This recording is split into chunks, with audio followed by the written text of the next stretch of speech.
पिछले क्लास में मैंने आपसे एक सवाल पूछा था कि y इज इक्वल है e to the power log x और मैंने कहा था इसका dy बटा dx इज इक्वल है y, यही मैंने पूछा था। तो ध्यान दीजिए एक फॉर्मूला होता है e to the power log x अगर है तो इसका वैल्यू x होता है, ठीक है जी सर। अगर log e to the log x to the base नहीं log e to the power x है तो इसका वैल्यू इसका भी x होता है। अगर log x to the base e है तो इसका वैल्यू क्या हो जाता है, इसका वैल्यू log x रह जाता है। बात समझ में आए? यानी इस बेस का बहुत बड़ा चक्कर है। जी सर। क्लियर?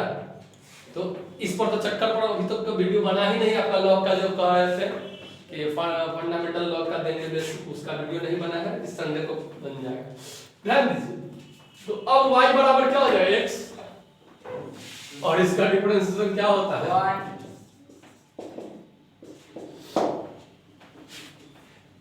क्लियर? देखो अब एक चीज समझ लो, एग्जाम में जो कहता है नए पैटर्न पर क्वेश्चन पूछता है, ऑब्जेक्टिव में कुछ नया पैटर्न पर नहीं पूछता है, कुछ नया पैटर्न पर नहीं पूछता है। क्या पूछेगा वो, किसने पूछेगा? वो क्या करता है क्वेश्चन को घुमा देता है। जैसे तुम्हारा आंसर 1 आया, जी सर। ऑप्शन में 1 नहीं देगा, ऑप्शन में 1 नहीं देगा, ऑप्शन में दे देगा 0 log e to the power x और नन ऑफ दिस मान लिया और ना तो कोई और दे दिया। आंसर क्या हो जाएगा? देखो अभी हमने बताया कि log e to the base x है तो x हो जाएगा, जिसका पावर 1 है तो 1 हो जाएगा और log e का वैल्यू 1 होता है तो आपको ऑप्शन क्या देना है? e b। बात समझे? तो इसने क्या किया, सिर्फ आपको घुमा दिया। एग्जाम में क्वेश्चन क्या करता है, सिर्फ आंसर को घुमा देता है ऑब्जेक्टिव में। और सब्जेक्टिव में क्या करता है, सब्जेक्टिव में भी आपको थोड़ा सा घुमा देगा कभी कभी। जैसे आपको एक क्वेश्चन पढ़े थे आप रिलेशन या फंक्शन में पढ़े, फंक्शन क्या क्वेश्चन पढ़े थे फंक्शन में? देखिए जैसे क्वेश्चन कहता क्या है कि fx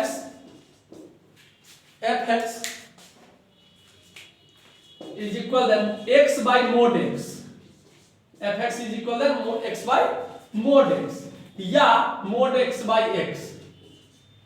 ये कंटिन्यूटी में भी आपको मिल जाएगा, जी सर। फंक्शन में मिल जाएगा कि 1 1 है कि मेनी 1 है कि ऑन्टो है कि इंटो है, ठीक है। और कंटिन्यूटी में मिल जाएगा कि यह फंक्शन कंटिन्यूअस है या डिसकंटिन्यूअस है। ध्यान दीजिएगा बड़ा प्यार से। अब इस फंक्शन को आपने कहा कंटिन्यूअस है या डिसकंटिन्यूअस है, इसको प्रूव कीजिए। एग्जाम में क्या कह दिया कि प्रूव करे कि सिग्नम फंक्शन इज कंटिन्यूअस या डिसकंटिन्यूअस। जी सर। और सिग्नम फंक्शन का किताब में कहीं कोई चर्चा नहीं है, कंटिन्यूटी में कोई भी क्वेश्चन नहीं है जिसमें सिग्नम फंक्शन मिलेगा। सर तो सिग्नम फंक्शन पढ़ाया नहीं, सर तो ये पढ़ाया है। अरे बोल लो, सर ने सिग्नम फंक्शन पर क्वेश्चन बताया नहीं और सर ने ये बताया है और एग्जाम में क्या पूछ दिया, सिग्नम फंक्शन कंटिन्यूअस है कि डिसकंटिन्यूअस। अब हम क्या करें?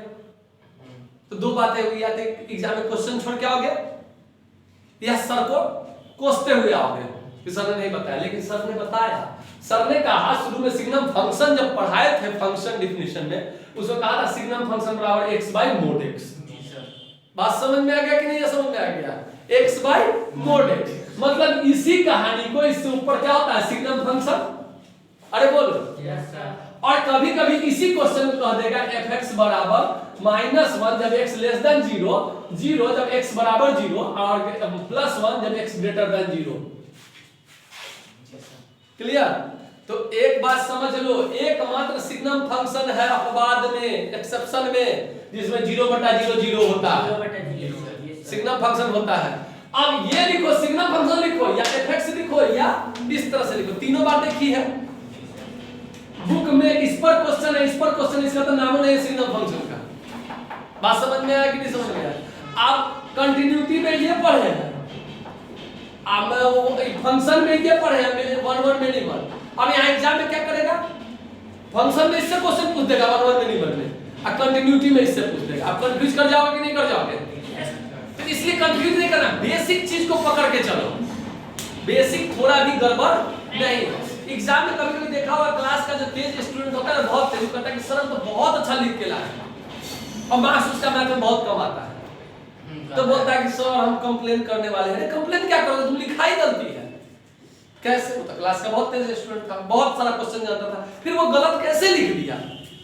उसने क्या किया, तेज स्टूडेंट होने के कारण वो धड़फड़ा जाता गया, उसको सारा क्वेश्चन आता था, धड़फड़ में जिन्ने तिन्ने से बनाना शुरू कर दिया। नहीं, एग्जाम का 2-3 नियम है, समझ लो।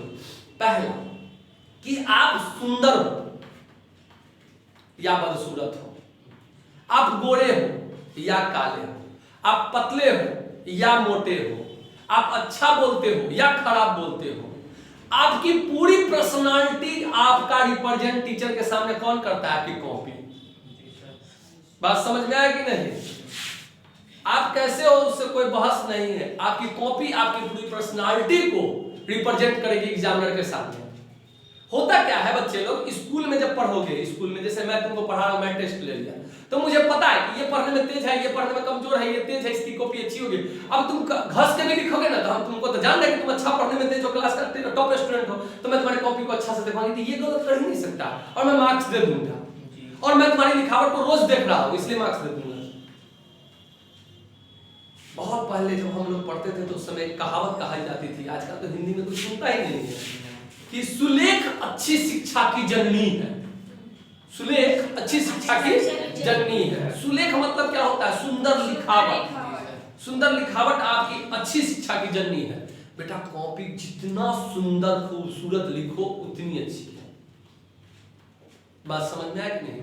जितना सुंदर से सुंदर बना के राइटिंग मोती की तरह लिखोगे, तुम जितना सुंदर तेरी राइटिंग होगी उतना खूबसूरत चेहरा उनके दिमाग में बनेगा कि ये स्टूडेंट इतना खूबसूरत है।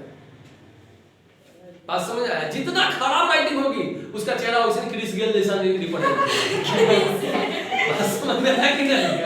इसलिए चेहरा अपना स्मार्टनेस दिखाना है तो सबसे पहले राइटिंग आपकी सुंदर होनी चाहिए। अरे बोलो, बात समझ में आया कि नहीं समझ में आया? हम काले हैं कोई मतलब नहीं, हमारा दांत निकला हुआ कोई मतलब नहीं है, राइटिंग सुंदर हो गया तो हम उनके सामने क्या स्मार्ट दिखेंगे, एकदम सलमान खान फेल हो जाएगा हमारे सामने। बात समझ में आया कि नहीं समझ में आया?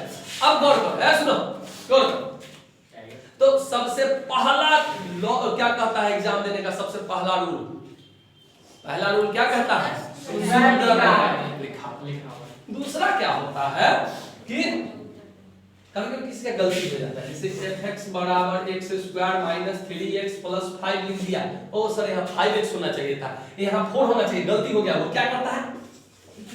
नहीं, एक लाइन पे क्रॉस करना। ये क्या कर दिया? आपका जो चेहरा बना उसके सामने एक सुंदर चेहरा, इसको देख के उस पर उल्टी हो गया और वो चेहरा एकदम खराब हो गया। अब आपका फिर उसको गुस्सा आ गया कॉपी चेक करने वाला। इससे आपका एक तो समय बर्बाद हुआ जी सर, घसने में, टाइम का बहुत महत्व है, टाइम को पकड़ के चलिए। और दूसरा क्या हो गया? इमेज खराब हो गया। पहला ये काम नहीं करना है। जैसे fx बराबर अगर हम लिख दिए x square minus 3x plus 5, यहाँ 5 होना चाहिए या 3 होना चाहिए, हमको जो गलती गुजारा है तो हम उस गलती को क्या करेंगे? काट देंगे, हो गया। और नहीं तो ज्यादा तो थोड़ा सा यहाँ पर काट देंगे, हो गया, बात खत्म। उसका एग्जामिनर का नजर भी इस पर नहीं जाएगा, उसको गीजने से अच्छा है उसको थोड़ा सा कट कर दीजिए। एक बहुत लोग शिक्षा देता है कि बेटा पहले वो बनाना जो तुम जानते हो, पहले वो ना जो नहीं जानते छोड़ देना। तो उसके चक्कर में क्या करता है बच्चा सब कि पहले 1 नंबर बनाता है, फिर 25 नंबर बना देता है, फिर 15 नंबर बना देता है, वैसे छूट जाता है, फिर 4 नंबर बना देता है।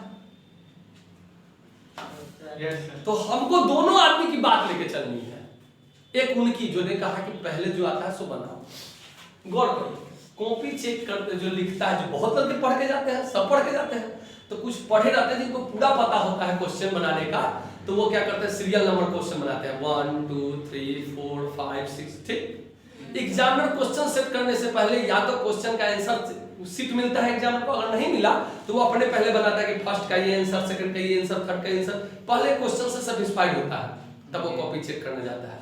अब मान लो इमेजिन करो एग्जामिनर के सामने हम या तुम बैठे हो, तुमको कॉपी चेक करने के लिए मिला, तुमको क्वेश्चन याद है, रोल नंबर मतलब कॉपी चेक करते करते याद भी हो जाता है आंसर, कि पहला का इतना आंसर, दूसरा का ऐसे बनेगा, तीसरा ऐसे बनेगा, बोलो तो उसको मिलते गया, टिक मारते गया, नंबर देते गया। हो गया। अब पहला का आंसर इतना दे दिया, फिर 25 नंबर मिल गया। अब उसको 25 नंबर तक याद करना होगा। फिर 25 नंबर के बाद क्या नहीं मिल गया, 12 नंबर मिल गया। 12 नंबर। फिर 12 नंबर याद करना पड़ेगा, फिर देखना चौथा आ गया। तो ये कंफ्यूजन उसको बहुत टेंशन होगा। इससे क्या होगा, आपका मार्क्स कम करना शुरू, गुस्सा में कम करना शुरू कर देगा। मान लीजिए 5 नंबर का क्वेश्चन है, अच्छा बना भी दिए हैं, क्या करेगा, 4 नंबर दे देगा गुस्सा में। तो पहला चीज हमने क्या देखा कि राइटिंग सुंदर होना चाहिए, दूसरा कट ऑफ मार्क्स कम होना चाहिए, कट खुद कम होना चाहिए, कम होना चाहिए। अगर हो भी तो एकदम छोटा सा कट कर दीजिए, ज्यादा उस पर रगड़ना नहीं है।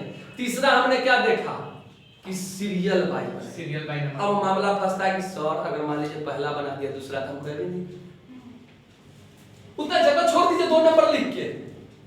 सर कम कैसे लगाएंगे कि उतना नहीं? क्योंकि आपको जो सिखाया वो यह सिखाया कि पहले जो आता है उसको बना लो, अब बाद में उसको याद करके बनाओ जो नहीं आता हो, सोचो उस पर। तो इतना जगह छोड़ दिया, अरे कितना बड़ा मैथ होगा, इतना जगह मतलब 500 लाइन में तो बन ही जाएगा ना। वो तो क्वेश्चन देख के पता चल जाएगा कि कितना लाइन में बनेगा। हमको कैलकुलेशन अभी याद नहीं है, लेकिन क्वेश्चन से तो मुलाकात थोड़ी गई ना होगी कि यह क्वेश्चन इतना लाइन में बनता है। तब जगह छोड़ दो, फिर क्या करो, जब याद करोगे तो उसको दूसरा को बनाना लास्ट में, सो मंजूर है।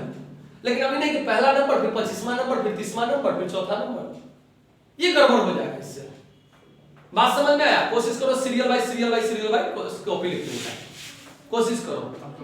बात समझ में आया कि नहीं? ऑब्जेक्टिव के लिए ना सर, एक से तो सब्जेक्टिव 15 तक देते लोग जो सब्जेक्टिव के लिए सीरियल वाइज करो। Yes sir. बात समझ में आ गई? इतनी बात तो समझ में आ गई। तीसरी बात कि एग्जाम देने के लिए बैठो तो मन को एकदम शांत करके बैठो, एकदम शांत करके बैठोगे कैसे एग्जाम देने। बात समझ में आया कि नहीं समझ में? एकदम मन को शांत करके, एकदम कूल माइंड से और पॉजिटिव थिंकिंग के साथ। वी पॉजिटिव, हम जानते हैं इस चीज को। ज्यादा घबराना नहीं, ज्यादा डर नहीं करना है। डर गए तो परेशानी हो जाएगी। समझ में आया कि नहीं समझ में आया? और मोस्ट इंपोर्टेंट बात, ये तो आपका क्या चक्कर हो गया, एग्जामिनेशन हॉल का मैंने बताया। एक एग्जाम की तैयारी कैसे करें, अभी आपके पास कम समय है। आप क्वेश्चन बैंक ले लो, question bank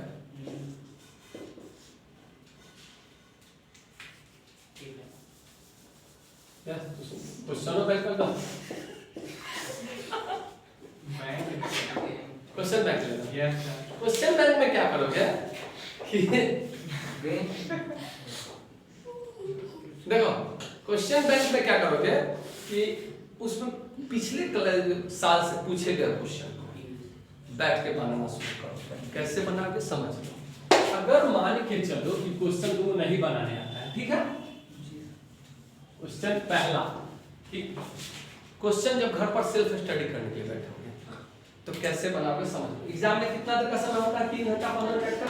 yes sir. 15 minute में भूल ही जाओ कॉपी कॉपी लेने और देने में। Yes sir. 3 आवर का एग्जाम होता है कि नहीं होता है?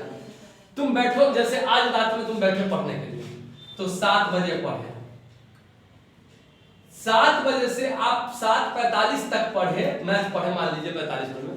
क्वेश्चन बैंक से आपने इसमें 5 क्वेश्चन बनाया, तो कहीं कॉपी के पीछे नंबर ऑफ क्वेश्चन दे दीजिए और टाइम दे दीजिए। यहाँ पर 5 क्वेश्चन और 45 मिनट। समझ में आ गया कि नहीं? Yes sir. इसी तरह आप एक सेट बनाने में कितना टाइम लगाते हो? Yes sir. मेरा दावा है अगर सारे टाइम को जोड़िएगा तो आपका टाइम कितना पड़ेगा? 5 घंटा। 5 घंटा या उससे ज्यादा पड़ेगा, कम नहीं पड़ेगा, इसी गारंटी है बाकी। अब बता बोला, जो सेट 5 घंटा में तुम बनाओगे, एग्जाम में कैसे 3 घंटा में? फिर क्या करना है? फिर उसी को क्वेश्चन बैंक दोबारा बनाना है, फिर टाइम देखना है। तो गारंटी है कि ये 5 से कम आएगा, 4 और 5 के बीच में रह जाएगा, 4 और 5 के बीच में रह जाएगा, लेकिन अच्छा कम आएगा। 4 और 4 30 के बीच में रह जाएगा, ये 5 बहुत आगे चल गया।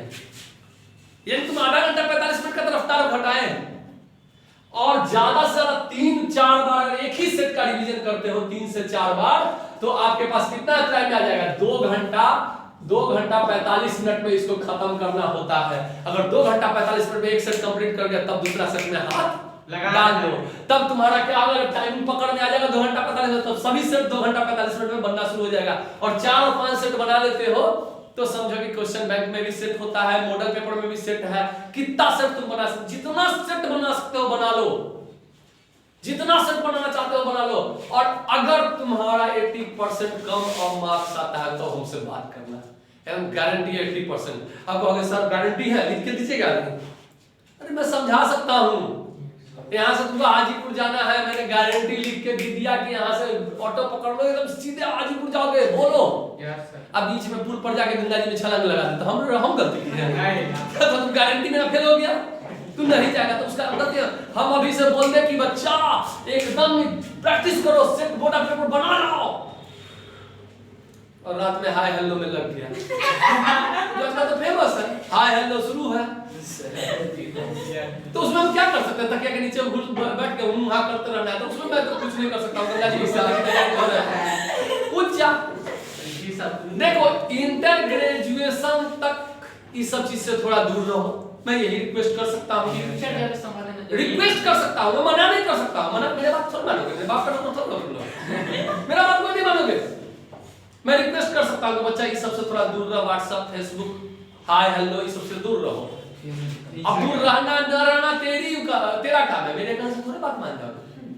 बात समझ में आया कि नहीं समझ आया? तो मैं गारंटी ले सकता हूं कि तुम यहाँ से गाड़ी बैठोगे, ये रास्ता हाजीपुर चला जाएगा, इसकी गारंटी है। रास्ता तो जाएगा हाजीपुर, ये 100% गारंटी है। ये रास्ता से जाओगे 80+ का गारंटी है कि 80+ आएगा ही आएगा। अब तो बीच में गंगा जी में जाके छलांग मारते तो मेरी गलती है, तब तो मेरी गारंटी फेल कर जाएगी। तो उसी तरह इस तरह से करोगे तब गारंटी है। और बड़ा सुंदर कविता पढ़े हो, क्या कौन लिखे, राइटर का नाम अभी याद नहीं है। कोशिश करने वालों की कभी हार नहीं होती है कि नहीं? अब कोशिश करो, कोशिश करो, ईमानदारी से कोशिश करो, ईमानदारी से मेहनत करो, सफलता जरूर हाथ लगेगी। बात समझ में आया कि नहीं समझ में आया? सफलता जरूर हाथ लगेगी। और मैथमेटिक्स, साइंस, चाहे कोई भी सब्जेक्ट अगर दिल से पढ़ोगे, प्यार से पढ़ोगे, तो वो दिन दूर नहीं कि जब तुमको सफलता तुमसे दूर रहेगी, ऐसा कोई बात नहीं है। तुमको सफलता जरूर मिलेगी। तो सबसे पहले इस सेट पर कौन कौन काम करने के लिए तैयार है कि सेट मैं बनाऊंगा सर, कितना टाइम लगेगा, टाइमिंग को देखूंगा।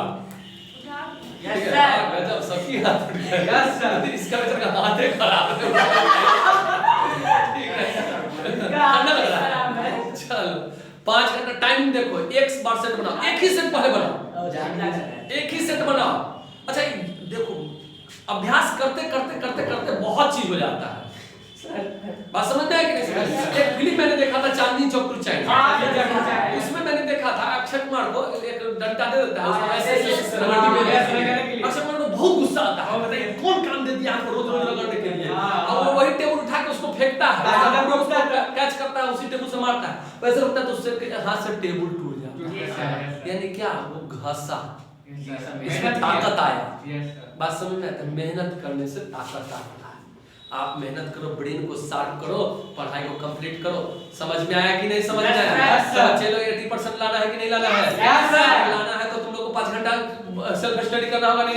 यानी सेट पर मेहनत करना पड़ेगा कि नहीं करना पड़ेगा? करना पड़ेगा। तो कब तक मेहनत करके बताओगे हमको? कल से स्टार्ट करोगे। एक दिन में 5 घंटा नहीं बनोगे, कल 2 दिन 3 दिन टाइमिंग सेट कर करके देखोगे एक सेट कितना देर में बनता है। इसका नोटिस करोगे मेरा सेट सर इतना दिन में बना। हर बच्चे से मेरा अनुरोध है, मेरा आग्रह है, मेरा रिक्वेस्ट है कि हर बच्चे अपने एक सेट की टाइमिंग का कमेंट में डालेंगे कि मैंने इतना देर में एक सेट बना दिया। समझ में आया कि नहीं? फर्स्ट टाइमिंग नहीं, 45 मिनट का नहीं, पूरा सेट कंप्लीट करने में आपने कितना टाइम लगाया? 3 घंटा का सेट, ठीक है, फर्स्ट सेट। उसके बाद दूसरा में कितना समय लगा, तीसरा में कितना समय, तीसरी बार करने में कितना समय लगा? समझ में आया कि नहीं समझ में आया? क्लियर? Yes sir. तो उम्मीद है कि इस बार का एग्जाम आप लोग का बहुत अच्छा से जाएगा। Yes sir. बहुत मेहनत कीजिएगा बच्चा, बहुत ईमानदारी से। अभी 2 महीने का समय है, 2 महीना पूरा जी जान लगा दीजिए आप लोग, ठीक है? अब तो 1 महीने का टाइम बच गया, 2 महीने का बचा, 1 महीने का पूरा जी जान लगा दीजिए और 80% आना ही आना है। Thank you.